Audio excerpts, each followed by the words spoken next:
वहीं peoples theatre association की तत्वाधान में मसूरी के पिक्चर पैलेस चौक पर शहीद भगवत सिंह की 170वीं जयंती मनाएगी। बता दें, इस अवसर पर उपस्थित लोगों ने भगत सिंह की प्रतिमा पर माल्यार्पण किया और देश की आजादी में उनके योगदान को याद किया। इस अवसर पर नगर के विभिन्न संगठनों के जनप्रतिनिधियों ने भाग लिया।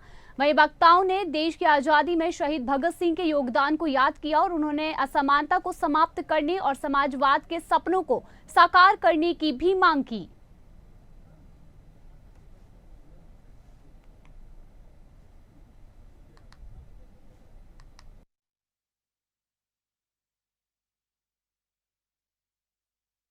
आज़ादी के लिए जो कुर्बानी दी है सबको मालूम है और इतनी छोटी सी उम्र थी, 23-24 साल की उम्र में उन्होंने हंसते हंसते अपने साथियों के साथ इस आज़ादी के लिए फांसी पे चढ़े।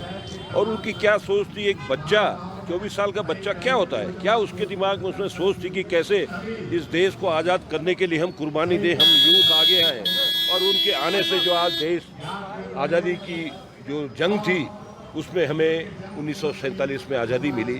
हम तो आज यही कहें कि उनके बताए हुए रास्ते पर उनकी जो सोच थी उसको कैसे जनमानस के तक पहुंचाने का हम कार्य करें, ये सबसे बड़ी बात है। और एक और चीज़ कहना चाहते हैं कि हम उनको चीज़ नहीं है और उनको हम याद रखते हैं। ये बस हमारा छोटा सा एक योगदान उनको याद रखने के लिए। उनकी तो बलिदान बहुत बड़ा था, उन्होंने देश के लिए अपना सर्वस्व निछावर किया। और आज उनका वैसे उनका जन्मदिन 28 को होता है, लेकिन इप्टा मसूरी उनको 27 तारीख को ही जन्मदिन की शुभकामनाएं देती है।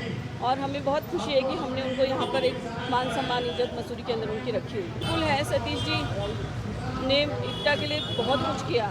92 से हमने इप्टा को ज्वाइन किया था। हम तो कॉलेज में ही थे, बहुत छोटे, 12th के बाद ही ज्वाइन कर लिया था।